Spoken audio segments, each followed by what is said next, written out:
We are now 7 days until Christmas. I'm excited. You excited? Because I'm excited. But anywho, today I sorta kinda went into the bit of the nostalgia side and decided to take a look at probably one of my few favorite franchises to take a look at as a young kid. And that is, of course, Winnie the Pooh. I haven't seen like any of the direct-to-video Winnie the Pooh specials in a long time. Like, seriously super long. Oh, man. Like, wow. I think that was like the first marathon it's been that long, or something like that. But at least I decided to take a look at it now for this year. And at least I have some memories of it, because growing up, whenever my parents would ever take me to their friend's house or my brother's friend's place, sometimes they might have this tape in, other times they may not. But whenever they did, I, for some reason, would go down, try to watch it, but of course, the very beginning of it had early CGI, and I, for some reason, never got past it. Don't know why. But anywho, if you're wondering about this here thing, this here special, Seasons of Giving, this here is more like a collection of, like, stories being told. Sort of one's a winter story, one's a Thanksgiving story, and then one's a Christmas, or, well, more or less another winter-filled story, because, well, all trying to tie it all together in the wintertime season. Because, well, part of the time they're all trying to tell the episodes around, of course, the New Adventures of Winnie the Pooh. Which, of course, for those that don't know, the New Adventures of Winnie the Pooh is a series that came out sometime during the late 80s, early 90s on ABC, but also aired on, if I recall, it also aired on the Disney Channel. Back when the Disney Channel wasn't full of I sounded like the Chinese person from South Park for a moment. But viewer discretion advised. But this was back when they actually aired a lot of, at least, decent amount of programming, and not a lot of shitty-ass shit. Actually, that could be the summary of the sitcoms on their channel. But you get my point. Disney Channel is not a good channel. I mean, pretty much the only decent channel is Disney XD. But even then, Disney XD, pretty much, you gotta be lucky enough to even find a lot of their animation. But they don't even treat animation fairly well. It's like, they've only been ones who treated ABC and their animation studio for movies fairly well, but not TV animation. They did it well in the 90s, especially with the Disney Afternoon, which is a prime example of that when you take a look at DuckTales and Chippendale's Rescue Rangers and Gargoyles and even onto Goof Troop. But overall, it's nothing really much to yell home about. But I'm getting off topic here. In this, there are 3 little stories. One involves Winnie the Pooh and friends, of course, mistakenly finding out that winter's beginning, but of course the wind winds up blowing Rabbit's calendar off. And of course he's got one of those weird little day-by-day calendars. and the wind winds up blowing every day off, and of course they mistake the beginning of winter for November the 2nd, which of course means Groundhog Day. But of course, as they try to figure out as they think that's already spring or whatever, if they realize that they were mistaking of this said holiday, and they think Piglet, and they all blame this on Piglet because obviously they don't have a groundhog, they only have Gopher, and that's seriously the name of the character in the series that they have.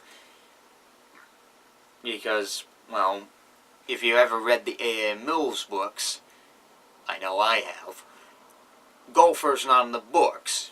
He's in the Disney stuff. He's in, the shorts. He's in, he's in some of the Disney stuff. I don't see him in a lot of the Thing. At least in a lot of the recent material. I don't recall the 2011. Never mind. They mistake spring for winter, and they blame Piglet for it.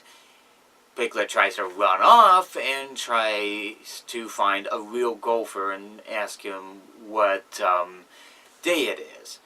He returns only to find out that Rabbit actually found all the days that were missing off of his calendar. As, of course, they frantically rush to, of course, prep for Thanksgiving. Which leads into the next segment, which has some new animation, obviously not from the New Adventures of Winnie the Pooh.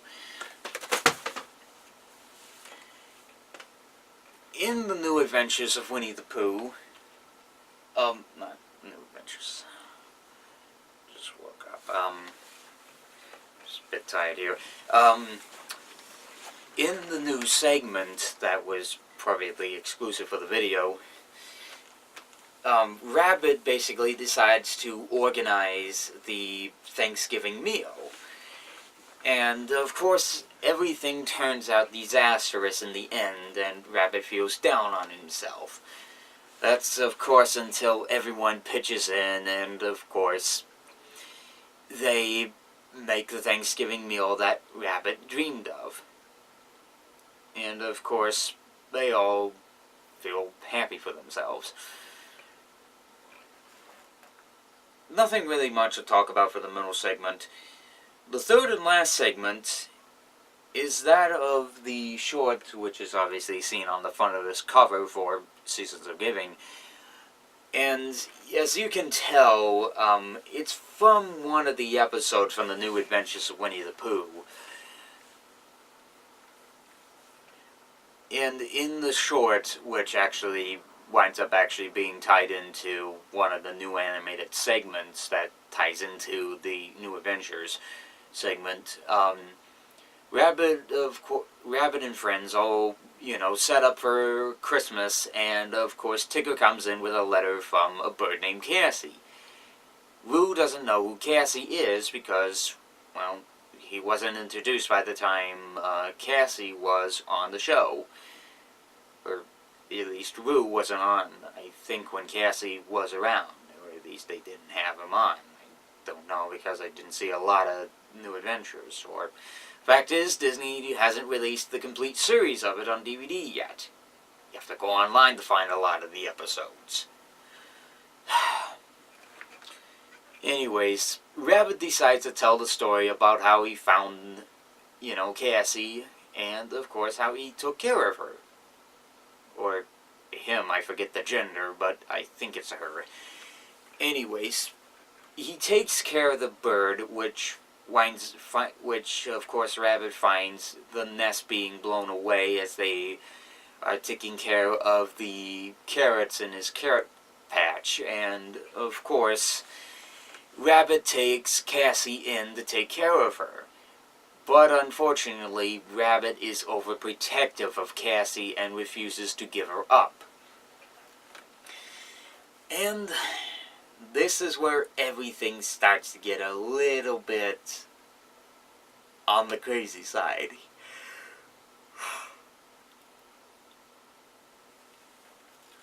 Cassie wants to try to fly, but Rabbit doesn't want Cassie to fly, despite the fact that birds need to fly. And sometimes the way that they fly is, if I recall this, being dropped off of great heights, and from there they'll learn how to fly. Just go with me on it. It's a bit bizarre, but I think that's the way that birds fly. It's nuts. It's really, really odd.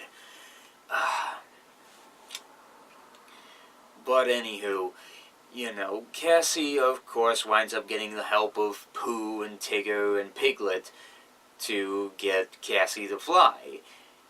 Rabbit tries to intervene, but of course Cassie winds up proving to Rabbit that, of course, I'm just going to say, it can fly.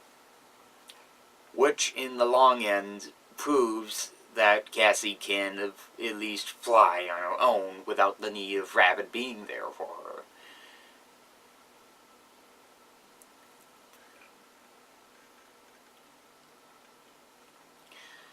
And thus, from there, Rabbit finishes up his story, and of course, as they set up the outside tree for Christmas, suddenly, from there, Cassie comes in, and of course, from there,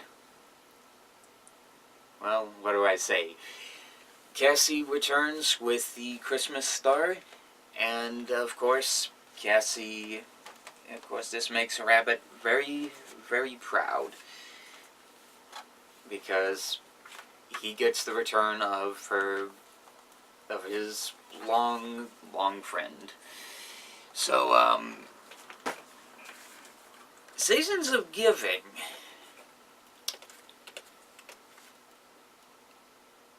It's obvious that they reuse a lot of the animation from... Well, it's obvious that they reuse a lot of clips from, you know, the New Adventures of Winnie the Pooh, but I also noticed that they reuse clips from, you know, the theatrical Winnie the Pooh shorts and the mini adventures of Winnie the Pooh, but also Pooh's Grand Adventure, The Search for Christopher Robin, which, if you don't know that, that is the, I think the direct-to-video sequel, which I could be wrong on that. It could be a theatrical movie, but that could be a theatrical film. But anywho, despite the fact that they try to mix in new animation with inside this, I wasn't really waiting that long to see Seasons of Giving. It was alright for one viewing, though at least I wouldn't see it on the Disney Channel or Disney XD if Winnie the Pooh is still alive and active and whatever. I mean, they try to at least show the movies every so often on Disney Junior, or show what is one of the specials here. Here it is. Or try to show one of the Christmas cassettes, one of the Christmas episodes from the New Adventures, you know, Winnie the Pooh and Christmas 2. May not be the right episode, but it's close enough. I mean, I've seen it play a couple of times back when Freeform was ABC Family, so that's that. I think at least let's give maybe one or two more shots at this before I may or may not conclude today's marathon. and at least we'll get to the next portion of everything else. So, let's get to it. Okay. Very Merry Pooh Year. This one I have not heard of before in my whole life. I have not seen it. I have not picked it up before. I have not ever done anything with it before. At all. So, quite literally, I am going into this blindly. Okay? Okay. So, what happens in this? It's another compilation, or anthology, whatever you want to call this. And in this, at least, well, actually, it's not really an anthology, much like Seasons of Giving. It's kind of less of it, and actually has more original animation than the, the last one. But, the first story they start off with, surprisingly enough, is that of the special that they had, Winnie the Pooh and Christmas 2. They wind up starting off with that story. As, of course, our friends in the 100-Acre Wood are trying to get their Christmas gifts up to the North, their wishes up to Santa up at the North Pole. But, unfortunately, Pooh forgot what he was going to wish Santa for Christmas. At least that's what he thinks. As of course, Pooh decides to rewrite the letter, but then that doesn't act very well, as of course he poses as Santa Claus and delivers the presents to his own friends, which they in turn find out that he's dressed up as Santa Claus, and the gifts they gave them, the gifts that Pooh gave them, are not really that well made. But in the long end, Santa came to Christopher Robin's home, and of course, Christopher Robin hands him out, and everything in the long end is spared with them.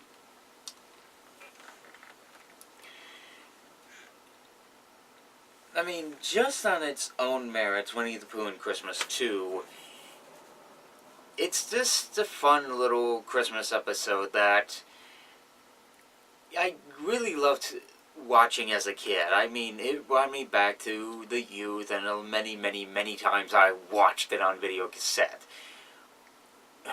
Just the one thing I wish is that they would bring this out on Disney DVD. The same thing goes along with the New Adventures of Winnie the Pooh. So, but also the many times I watched ABC Family during their, their 25 days of Christmas marathon, they of course wind up finding themselves, for whatever reason, airing that said episode on their said channel for whatever reason. I don't know how they do it, but they do it. I don't know if Freeform's ever going to do it ever again, because they more or less changed the demographic. But if they do air it, I would love to know, because, Winnie the Pooh is a good franchise overall. But that's not our main focus. Our main focus, more or less, is kind of less on Christmas and more on kind of New Year's. Because in this story, Pooh is trying to hide the present that he gives to Piglet, and hides it in a honey pot. But unfortunately, as Christmas comes by and goes, Pooh forgot the present that he was supposed to give to Piglet. But that's pushed aside as New Year's, of course, comes by, and Rabbit, of course, is getting tired of everyone's, quirks. Because, Pooh eats honey, Eeyore's gloomy, Tigger always bounces, and Piglet's always scared. So, their New Year's resolutions is that they're going to, of course, wind up, well, where should I put this? They decide for their New Year's resolutions to not do the things that they do best.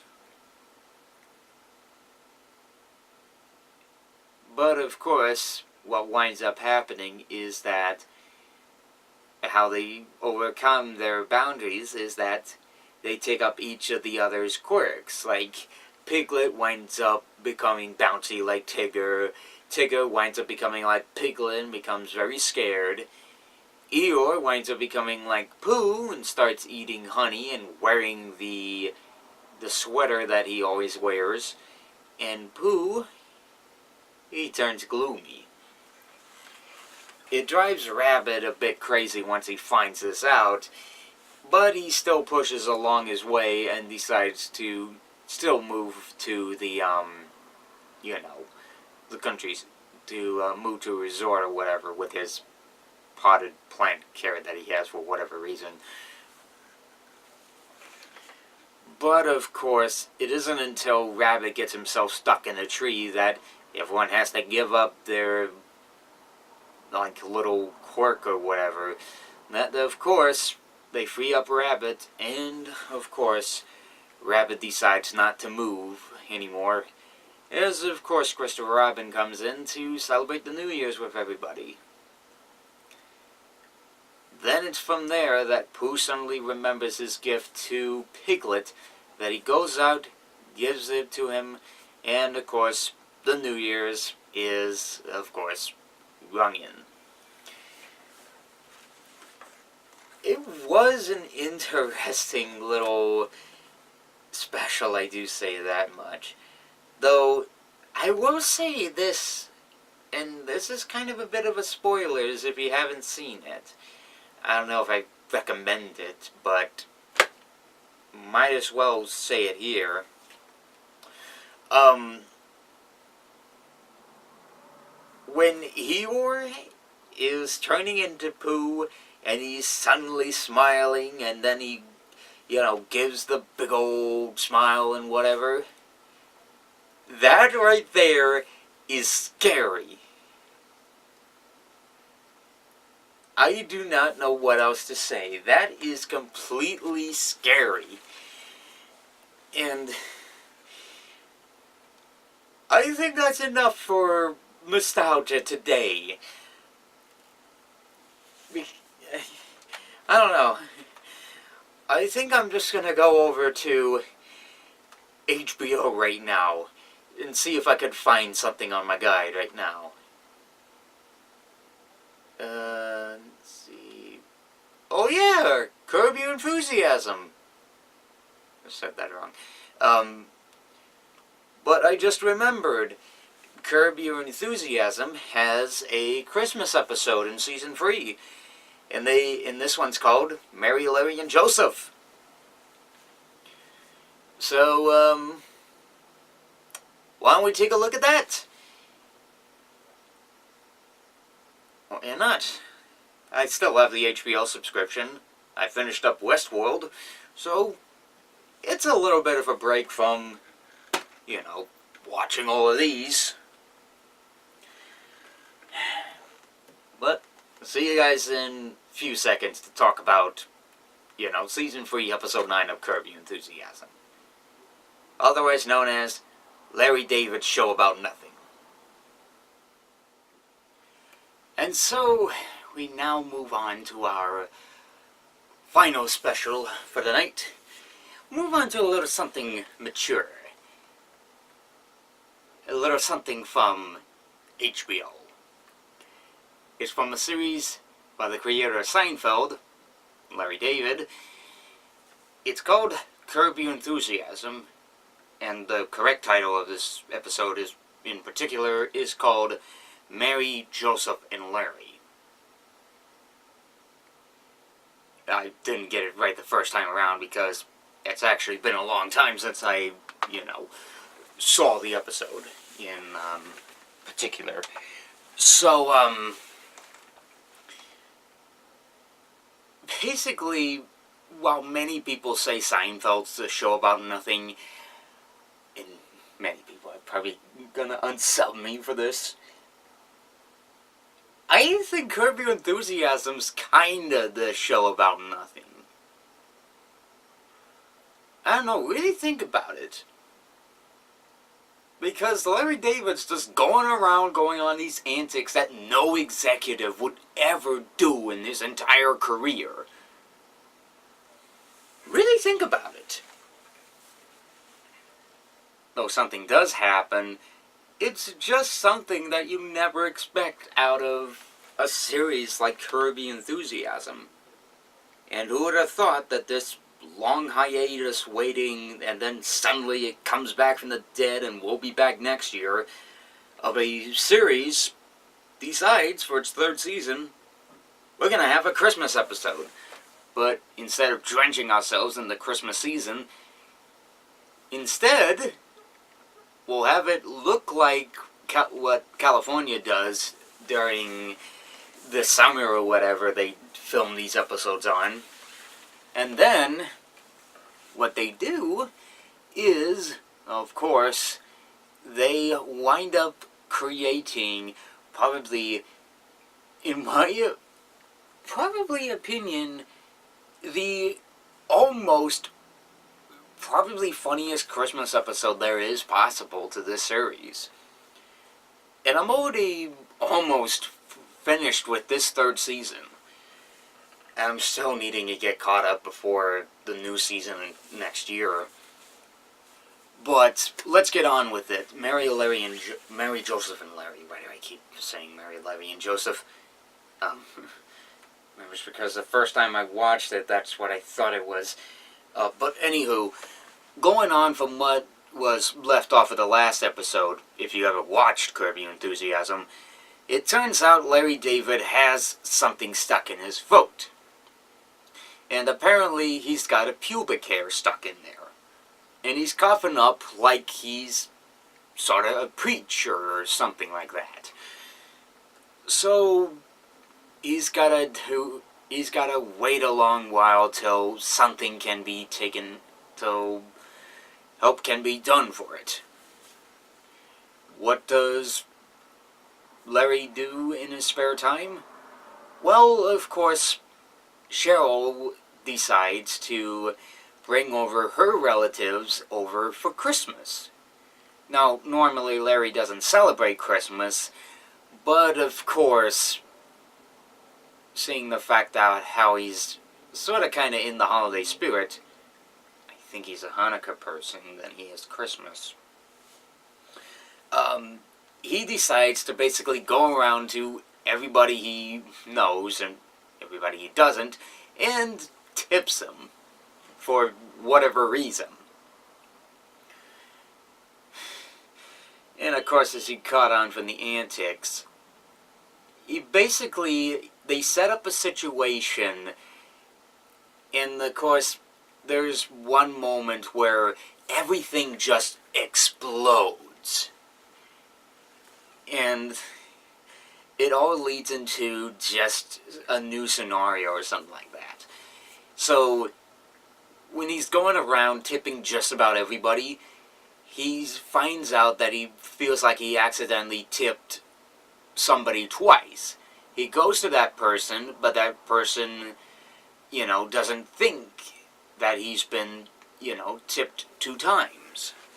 And, of course, he basically kicks Larry David out of the home. Or at least out of the restaurant, my mistake. So, scenario A over, but we still have a main plot point. So, Larry brings one of the, people over to a fancy restaurant at a country club.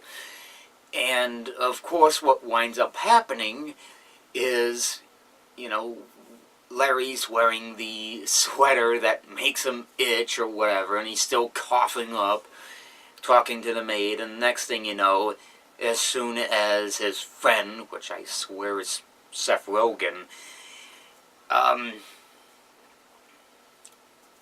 it's then on all of a sudden that the maid decides to quit. All because of a situation that just went on. Because of, a little lie that, I'm just going to say it, Seth Rogen's friend told the maid. Not friend. Seth Rogen's wife told the maid.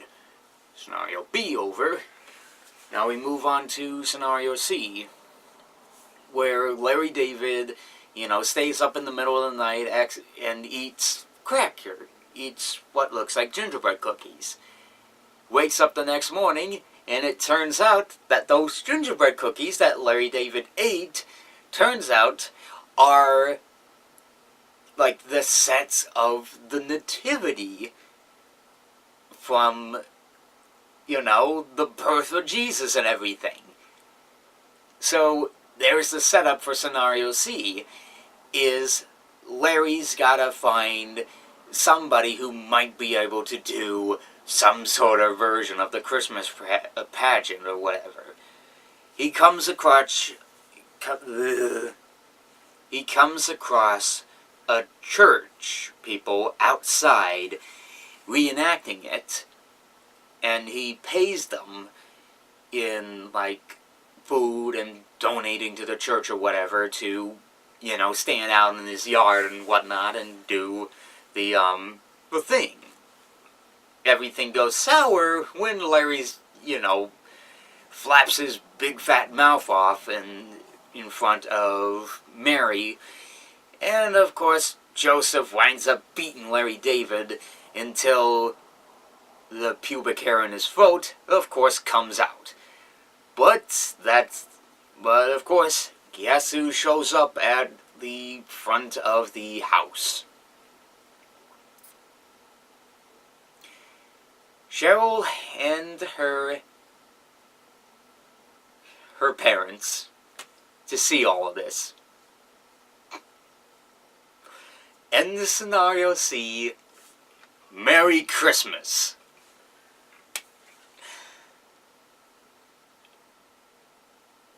And then we're left wondering, was this even a Christmas episode to begin with?